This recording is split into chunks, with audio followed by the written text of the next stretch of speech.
Hi, my name is Katie Kataska, and I am the chair of the Professional Development Committee of the New Jersey Library Association. In the Library Career Path series, we'll be interviewing librarians from a wide variety of positions within the field, from public positions to music outreach and even business librarians. So newcomers and seasoned librarians alike can learn more about the many career options available in the field that they may not have been aware of. We hope you enjoy these interviews, and please like and subscribe to our channel below to help promote the Library Career Path series. Thanks so much for watching this series. We hope you enjoy it. Take care. Okay. Hi, Jonathan. Thanks for being here today with us. Thank you for having me. No problem. So to get started on the interview, can you please give us your name, title, and current place of employment?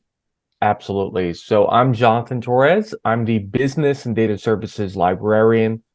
I actually took on another title, which is the Graduate Student Services Coordinator. So a lot of titles. And I work at Rutgers University, Newark. Mhm.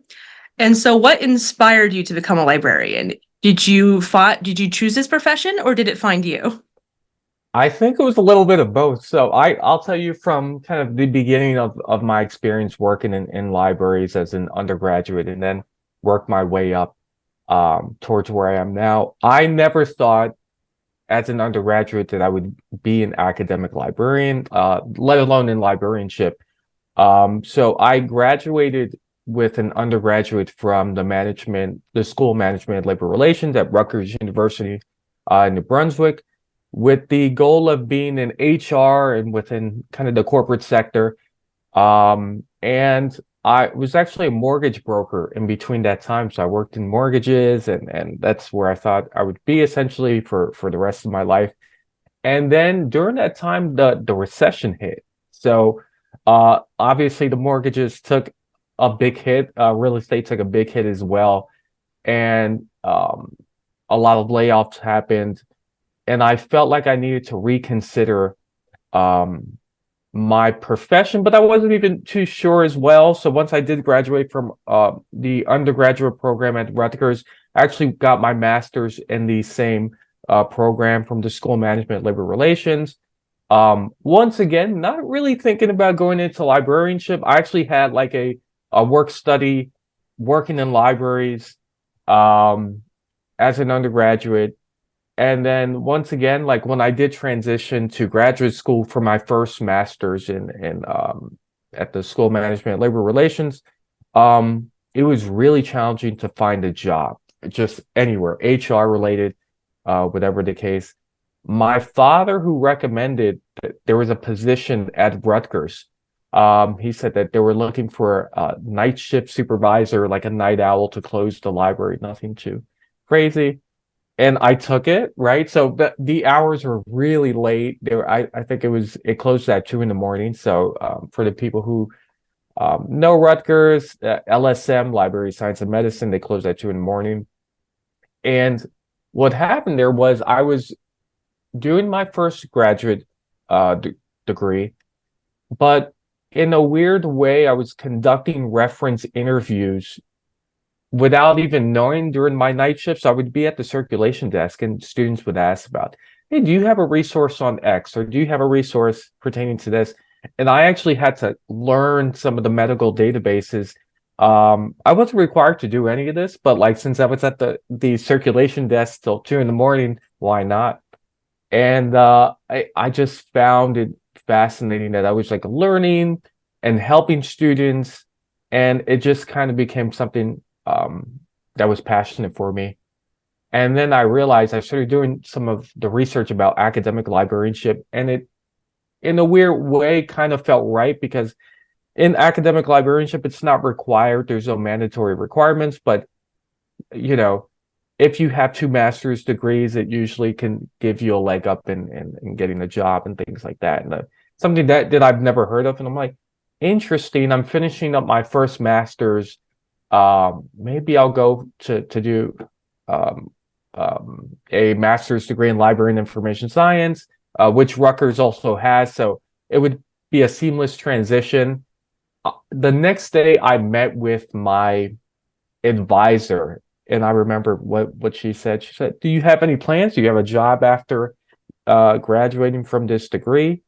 and I'm like, I think I want to pursue a degree in academic librarianship, and I wasn't sure how she would react. And she was like, my mother was a librarian. That's fantastic. And I was like, oh, great. Um, and she literally made a phone call to the dean of the graduate program at the Gosh. library science program. And she was like, Jonathan, what we can do is you can stay in this program, but take accredited courses in the library program. So I bypassed the admissions and all that great stuff, and kind of went from one master's degree to another, and that's how I got into like academic librarianship. And it felt for the first time, and I would tell people whether they're in this graduate program or if a student's listening who's in their undergraduate program, if you can feel like you feel that momentum of like this feels good, like pursuing something, like do it. Because I wasn't like entirely sure, like, I was bouncing around, but doing that transition and pursuing academic librarianship for, I don't want to say for the first time, but in a long time, I felt excited where I'm like, wow, I'm going to get into this profession where I feel excited that I'm going to be helping students and faculty and staff. So that's how I got into it. And I'll stop there just in case you have any follow-up questions. I know that there was a long story to that journey.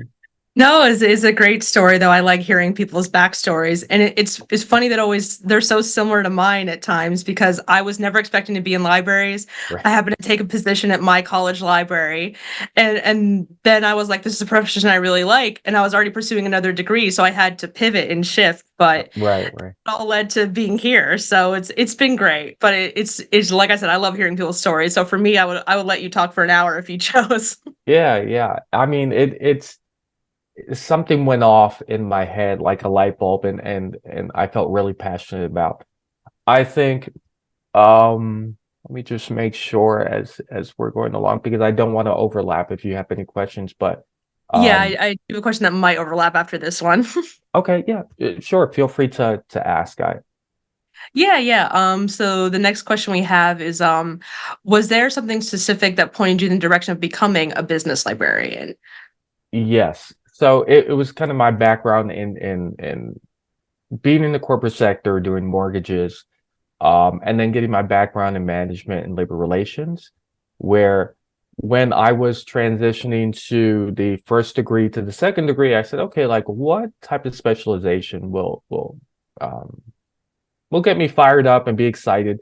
And there's not that many like labor studies librarians, which is kind of like my focus.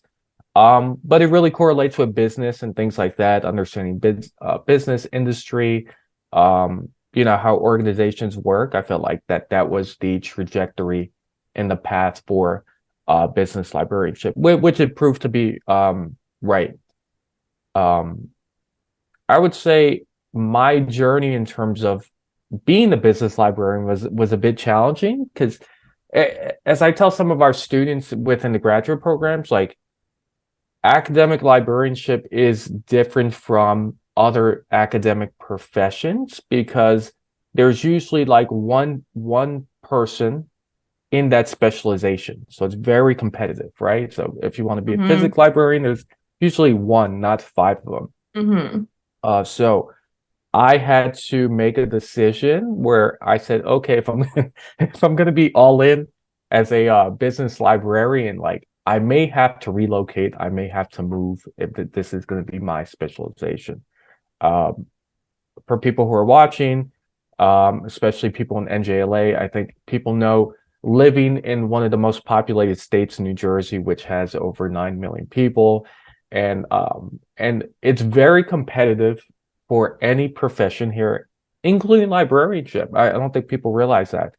So this actually led me to um, apply for other positions outside the state that focused on business librarianship, which led me to the University of Arkansas. And I can certainly get into that.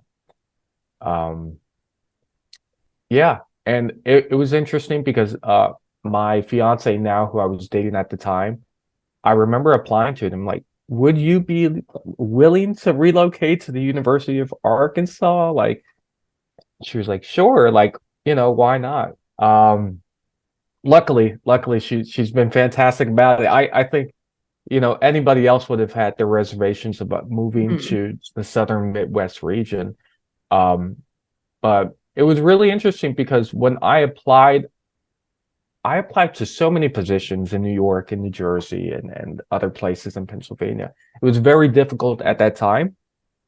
I think this was 2012, Mhm. 2013, if I'm not mistaken. I'm thinking how far it was. Um, yeah, it was very, very challenging within this northeastern region. Mhm. And I remember getting an email saying that they would like to do I don't know whether it was WebEx or some type of virtual thing at the time. And then I'm like, oh, that happened relatively quick.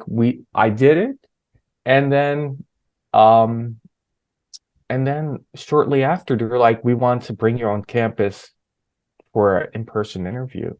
Um and that was that. And I should backstep actually, because prior to that, I worked at Bergen Community College and I Mhm. worked at King University at the same time. So I had two jobs right after I graduated with my degree in library and information science.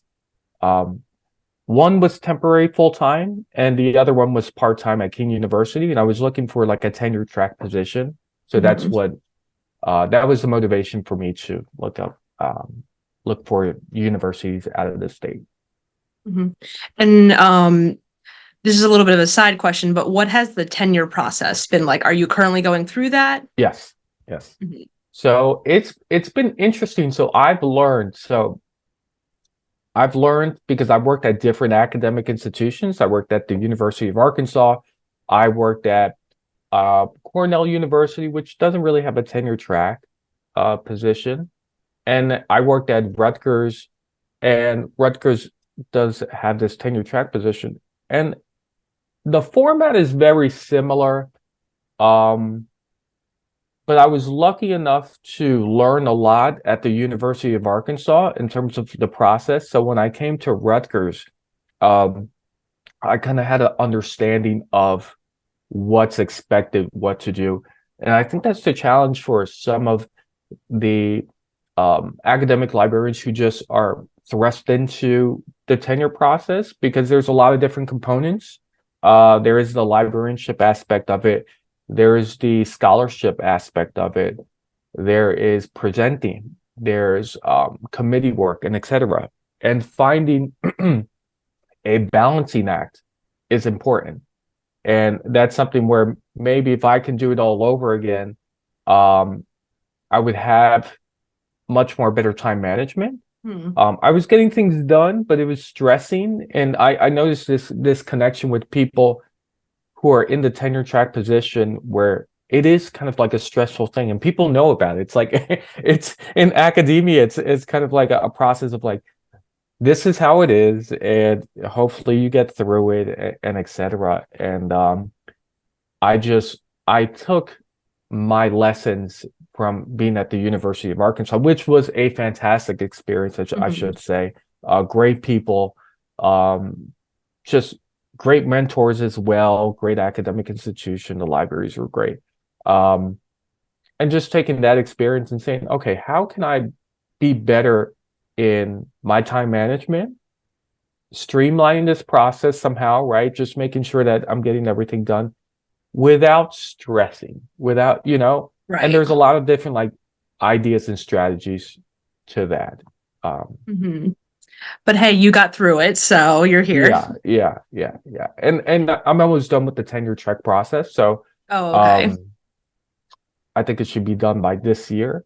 And Mhm. this is I gave a presentation at the University of Indiana to their graduate students. Um and I gave ideas about like understanding, like if you're going to academic librarianship, like understand the expectations. But I don't think personally that it should be all about being stressed out, being the Mhm. grind.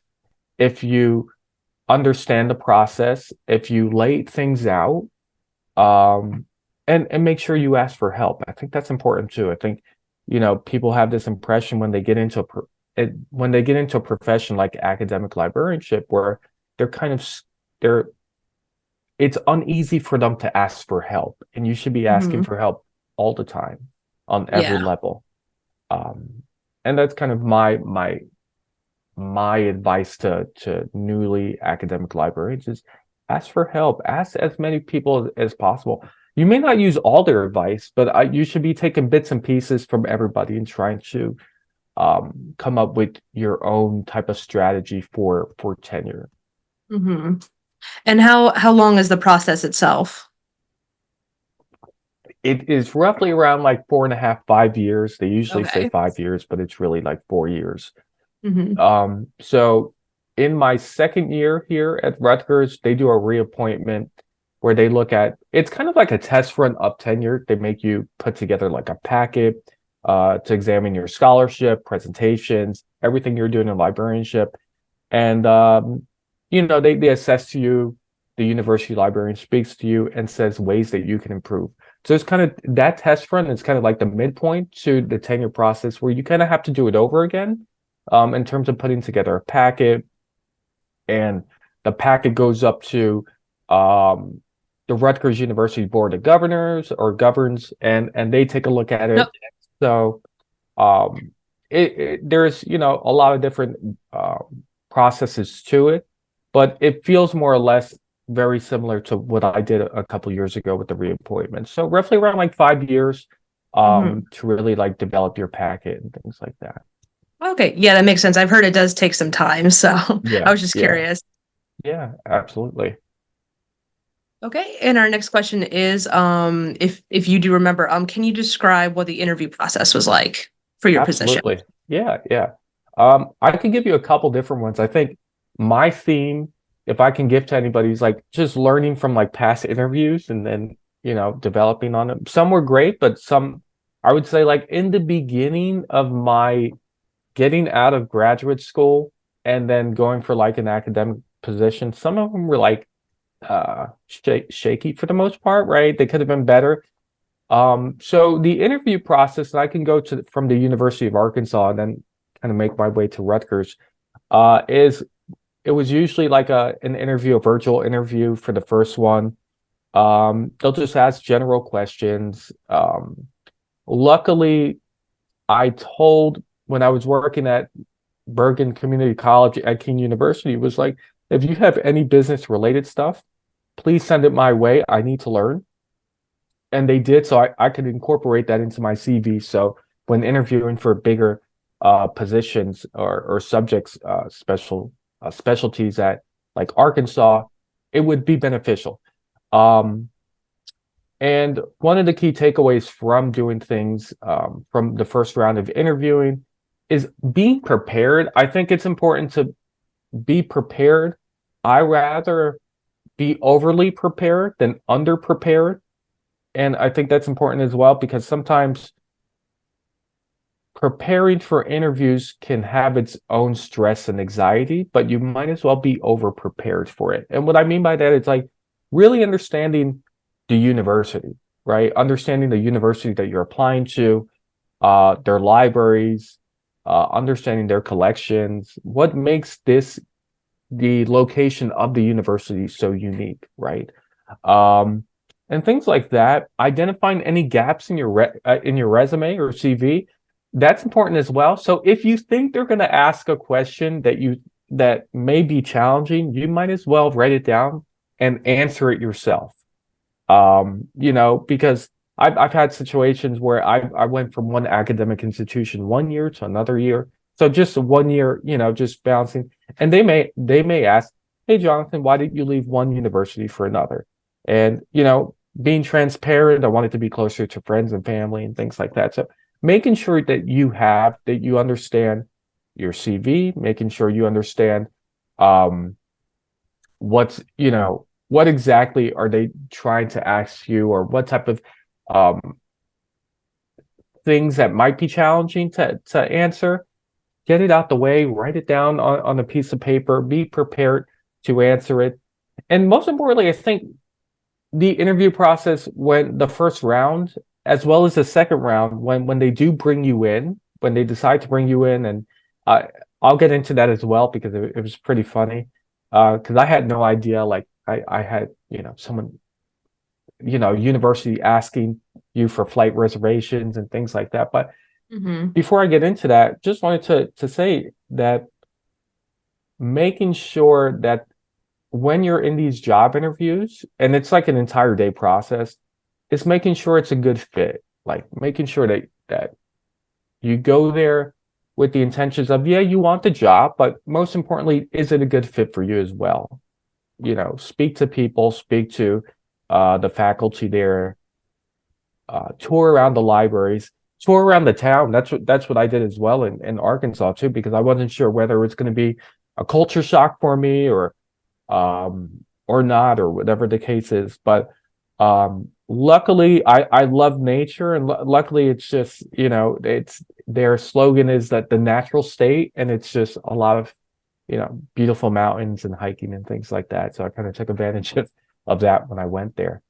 But just to go back to kind of the other process of when they bring you in for that second round, I had no idea like what the process was. So they were like, okay, we're gonna fly you. They didn't even say they were gonna fly me in. They just said like, we'll start getting things ready for the interview. And I'm like kind of in shock. I tell my fiance, girlfriend at the time, like they're gonna fly me to Arkansas, and I didn't know whether I was paying for this or they were. And I called the HR like, hey, do you want me to book the tickets and the hotel? And how does this work? And they were laughing like, no, Mr. Torres, no, we book everything. You don't have to worry about anything. We're going to book it. We'll send you the reservations and things like that. And it happened, and it happened relatively quickly.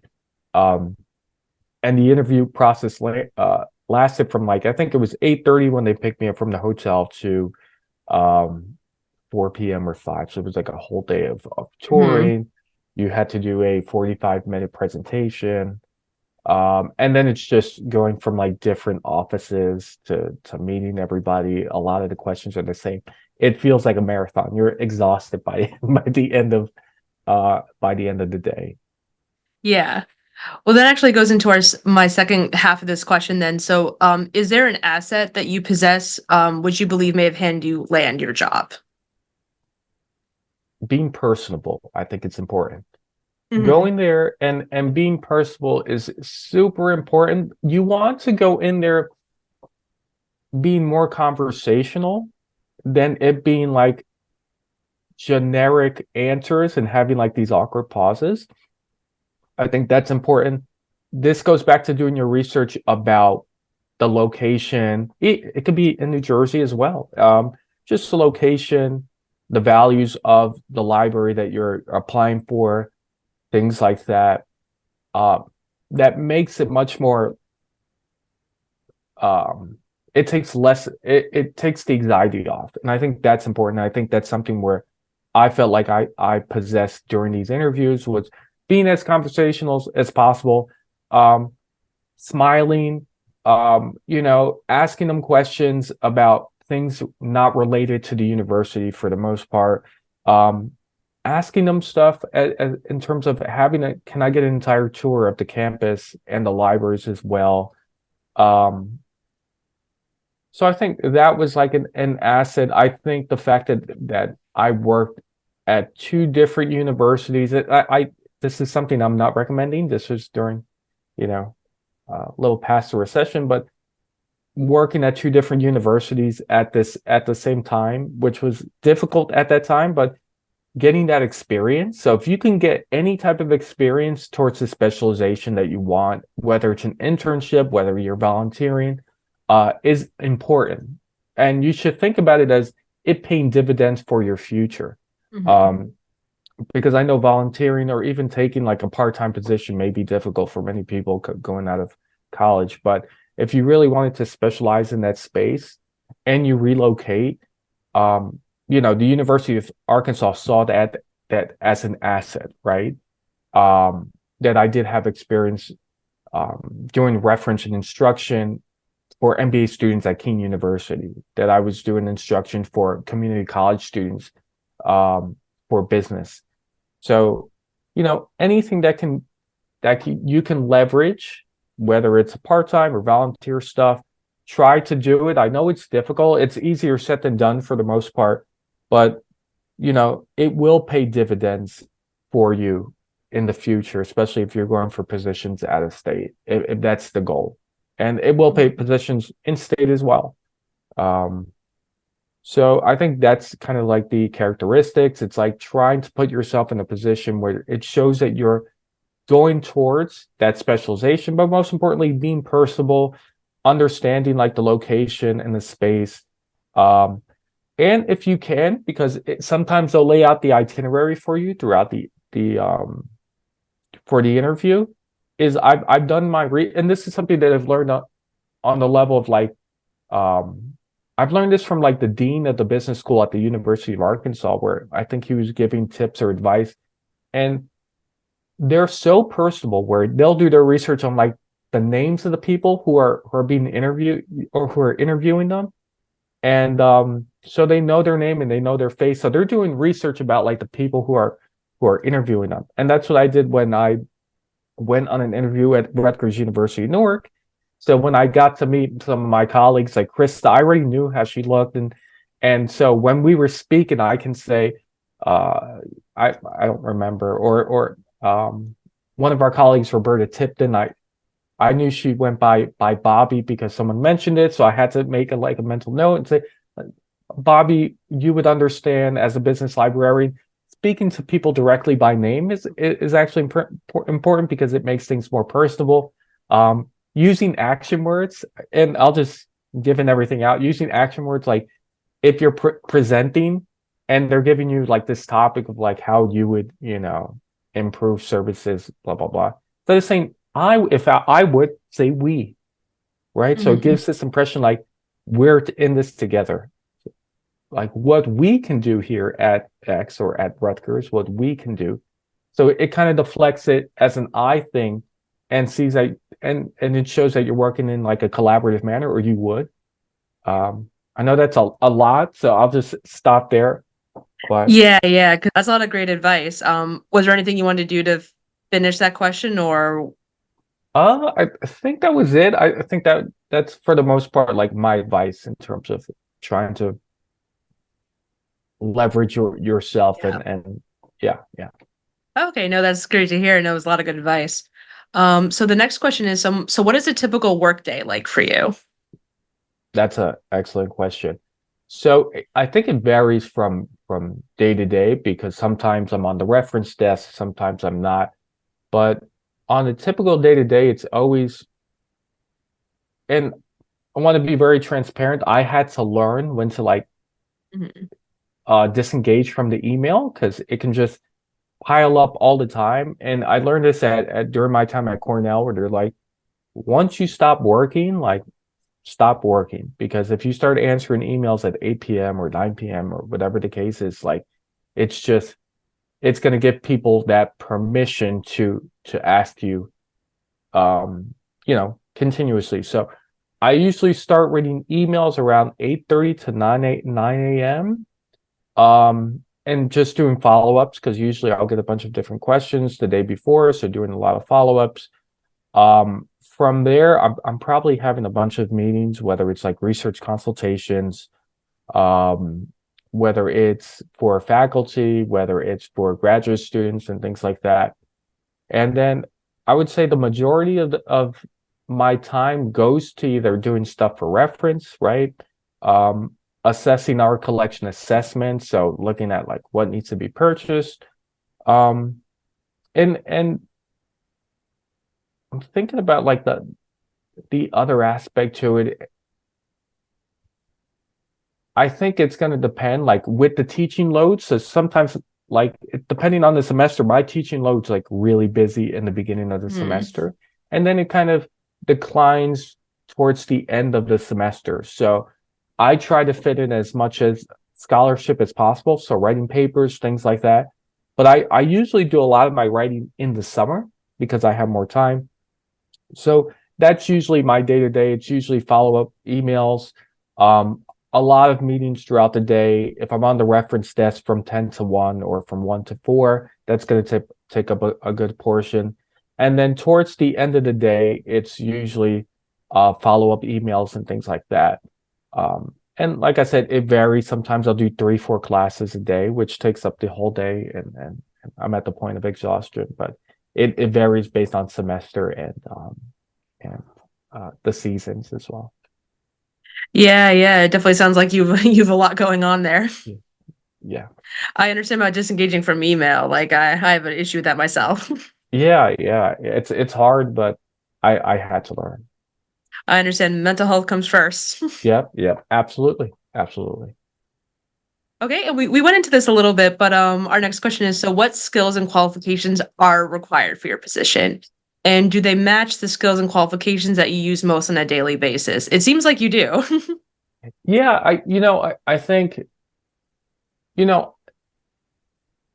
I feel like librarianship in general is a process of learning.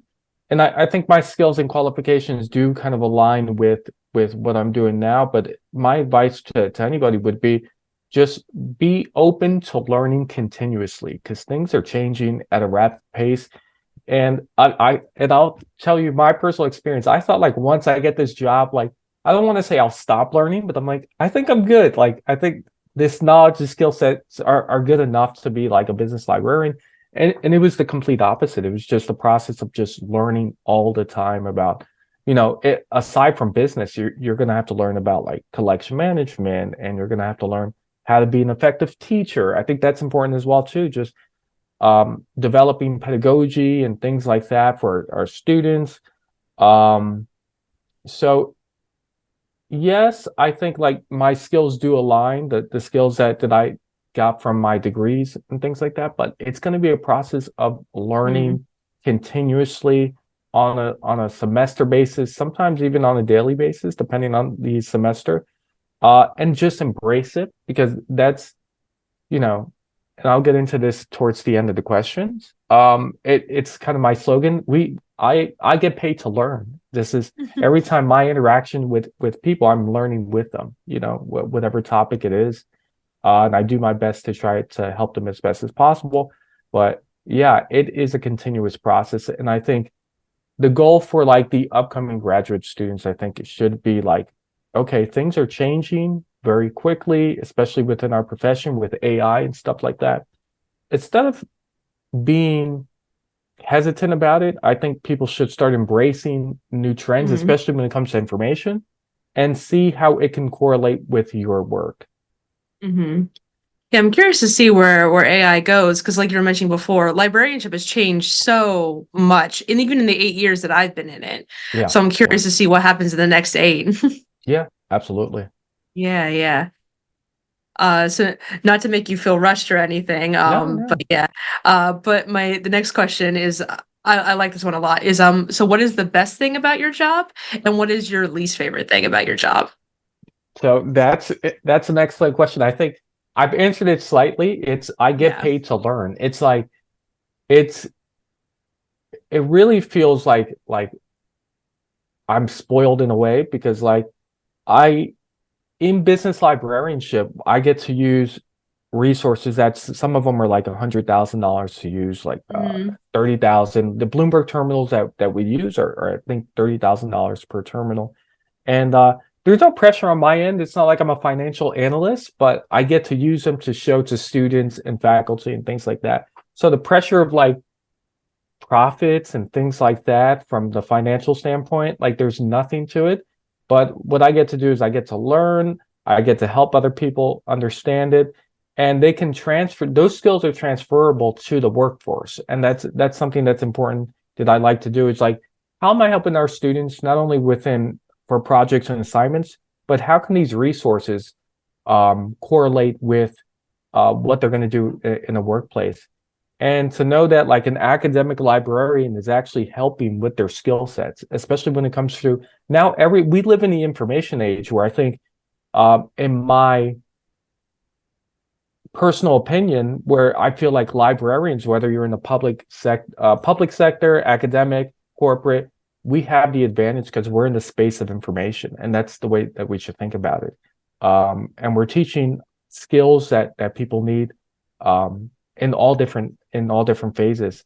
the least thing I would say about my profession, and there's just kind of levels to this, is I wish there was like an unlimited budget for things, because sometimes like the level of creativity that I have at times has not put me in trouble, but they're like, we can't do that, so don't overpromise. And we had a situation at the University of Arkansas where I developed such a great relationship with the deans and heads of the departments, where they were like, we want to develop our own business library website on our thing. Can we do it? And I'm like, yeah. And then my boss from the libraries was like, that's going to take a lot of time. Do you promise them this? I'm like, no, not really, but I think we can do it. And we had to speak about like the values of certain things. And, you know, if that was the case, we would have to hire somebody to do it and things like that. And resources for business, just to go back to the business databases stuff,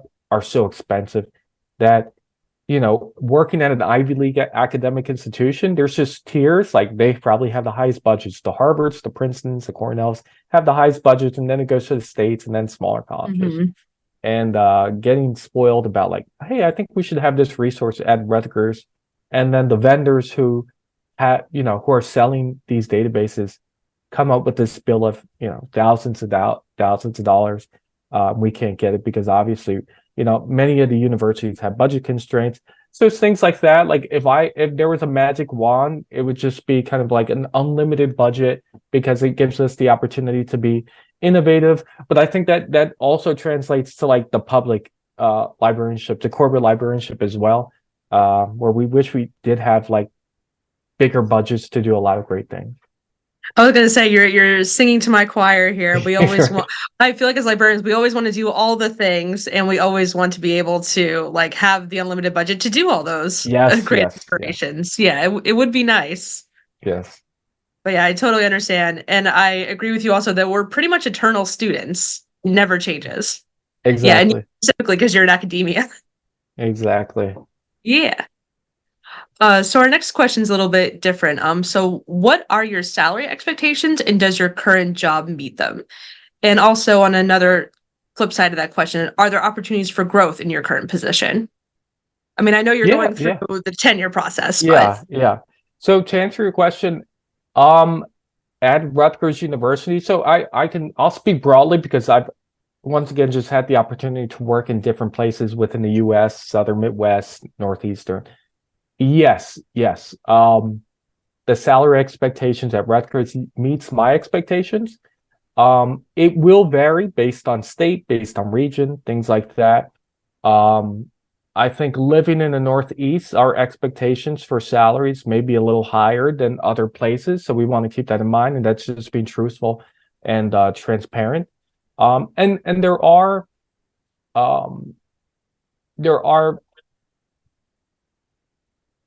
ways to move up within the organization, things like that, and they vary from different places. I got the opportunity to take on another title as graduate student services coordinator, with expectations for hopefully I can move up to another position, leadership position. That's kind of the goal of mine in the next 5 or so years, to move in a leadership position, so I can make changes and positive changes and things like that. I'm sorry, what was that last part of the question? Oh, are there opportunities for growth in your current position? Yes.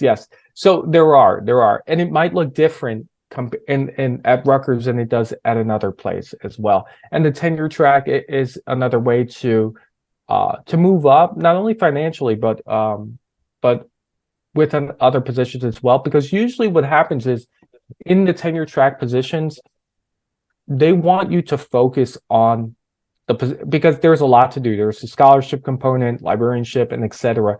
So they really want you to focus on that before. And this isn't with all universities, just in general.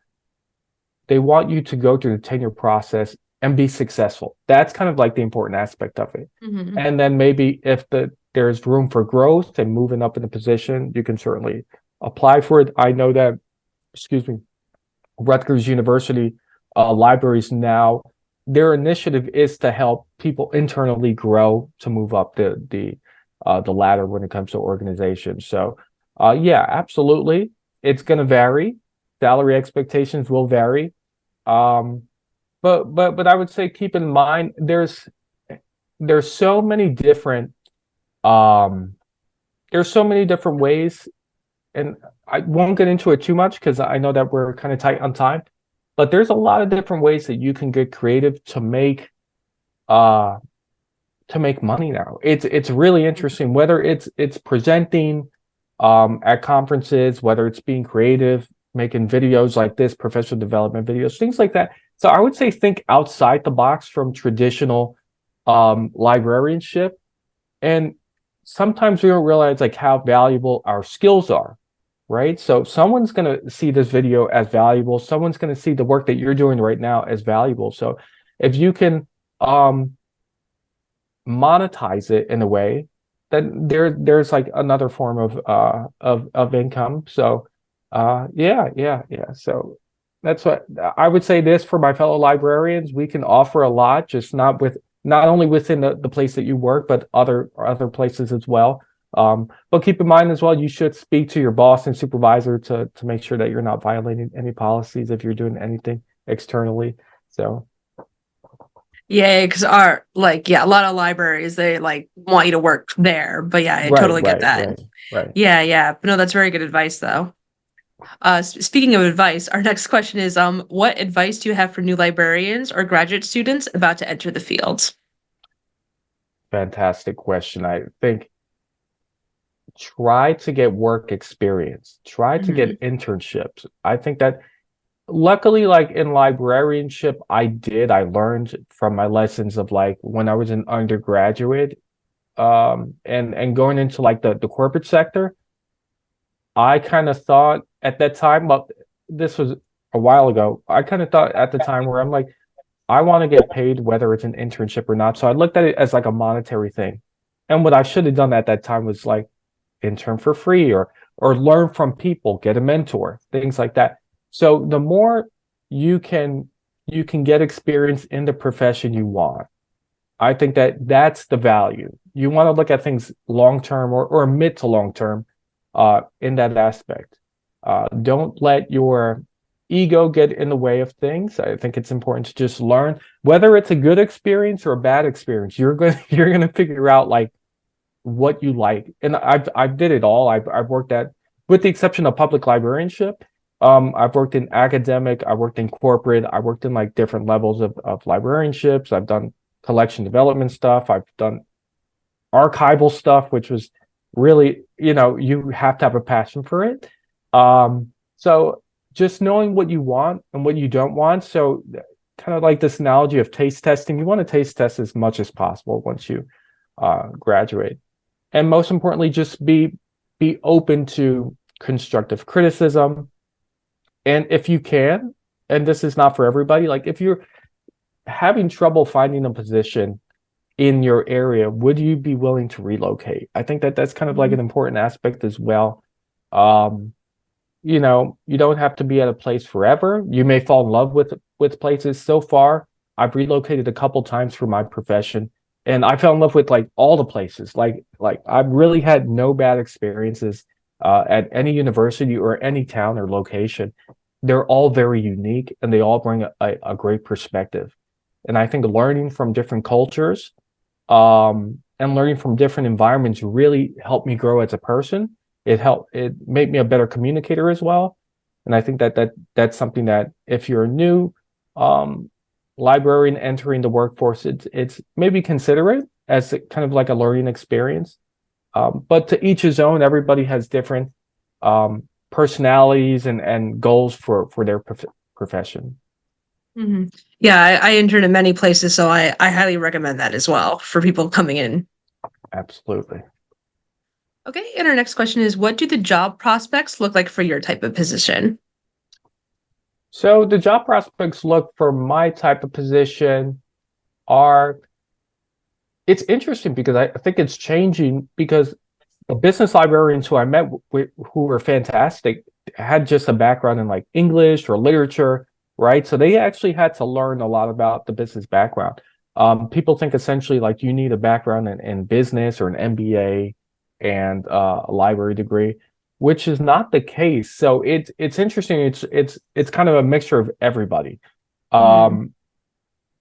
So I can't say like you need a business background or you need some type of background to do it. I think if you're willing to learn, it doesn't really matter the exact background you have. So, I mean, that's one of the good things about our profession as well, too. There's leverage, like there's a lot of leeway. You don't need to have an engineering degree to be an engineering librarian. One of my good friends and colleagues over at the University of Arkansas, he's an engineering librarian. He doesn't have a background in engineering, but he's really good at what he does now because his emphasis of like learning about the profession, the industry, speaking to different department heads and things like that. So it varies. I think, if you can get a specialization, if you have that background already, it helps. It helps a lot. But if you I guess the bachelor's in business is not required. Exactly. No, not to my understanding. But it actually goes back to what we were saying about like interning, like maybe interning at I'm not sure, something related to business will help, right? I interned for a pharmaceutical company in Princeton, New Jersey, or somewhere around there, for the pharmaceutical industry, right? I had no background in medical or pharmaceutical, but I did that internship for there. So it gave me a background in understanding like medical terminology and things like that. So you don't really need a particular background. I think it's just understanding where you want to go and then saying, okay, how can I get there? I will work as an intern, I will work part-time somewhere else to just get that experience. So not necessarily a degree or background. And it seems like more and more it's becoming less to have that background with a degree, right? In a lot of professions. So it's not just like in librarianship no more. I'm seeing a lot of different industry. I have a lot of friends who are industries where they're dropping a lot of like degree requirements. So if they're willing to learn, then they get that entrance to a particular profession, which is interesting. It's really eye-opening what's going on now. Yeah, and I think to your point, knowing the research databases, I'm sure also helps because we could probably fit in a lot of fields if we're just aware of how the research databases work. Well, absolutely. Yeah. And I think this correlates with and I'll try. I know you have a couple more questions. Yeah, sorry. No, you're fine. This correlates with AI related stuff where I think librarians, and I've given 2 keynote presentations about this where I think the field of librarianship is positioned as one of the best professions for AI because it deals with information, it deals with search strategies with ChatGPT and Claude and things like that. So our profession overlaps with a lot of things. So I don't think you don't have to be the AI expert to get into the field. I think it's just your passion for information, understanding it will take you far. Yeah, no, I agree. And as I said before, I'm curious to see where AI takes us in the next couple of years. Yeah. So our next question is, so what has been your biggest challenge in this profession? That's a great question. I think my biggest challenge in this profession has been the ability to get our profession, hopefully this makes sense, the ability to get our profession to pivot with the emerging changes, right? So I think that's important. Sometimes I feel like our profession, and this is not just in academia, it's just in general, things are changing at such a rapid pace where I think our professions and our graduate programs need to continuously revamp their degree programs in order to be sustainable for the future. And I feel like that's not done at the pace it should be. Some programs do it great. Some programs don't do it at all. So I think it's one of the challenges where, I'll go to a conference and this is not to a lot of the conference offer great insights and things like that, but I think like there needs to be the programs need to be continuously revamped on a basis where it's teaching us the new skills of today, not of 5 years ago or 6 years ago and things like that. So I think that's kind of been the challenge. And I have to do my best to, if I'm speaking about it, I have to practice what I preach, and that's through going to conferences, presenting on things related to AI, and showing and trying to be a leader in this space as best as possible to not only help our people within the profession, but to try to enhance the skills as best as possible. So I think that that's kind of the challenge as well. Yeah, and to your point, I think that's a problem in every industry. There's always a little bit of pushback to updates. Absolutely. So I totally get it. And so our last question, so we still have a little bit of time left. So are there any accomplishments during your library career that you are particularly proud of? There's a couple. I think publishing, whether it's small, publishing's tough. Like at least for me, it wasn't, I don't have a background in English or literature. Coming from more of like a corporate background, it's like tough writing peer reviewed literature. So I've written quite a few papers. Now I have an understanding of the format. I think, the initiative that I've tried to do is like push the profession forward. How can I push the profession forward? And one of it's through writing papers, writing research papers, making sure that I'm helping someone else on the other end, the readers, and so that's been like an accomplishment, and it's tough too. It's just the editorial process going back and forth has been so challenging. But once it gets done, it's like a relief. I just wrote a paper on like AI and teaching strategies and things like that. It took 10 to 12 months, finally got published.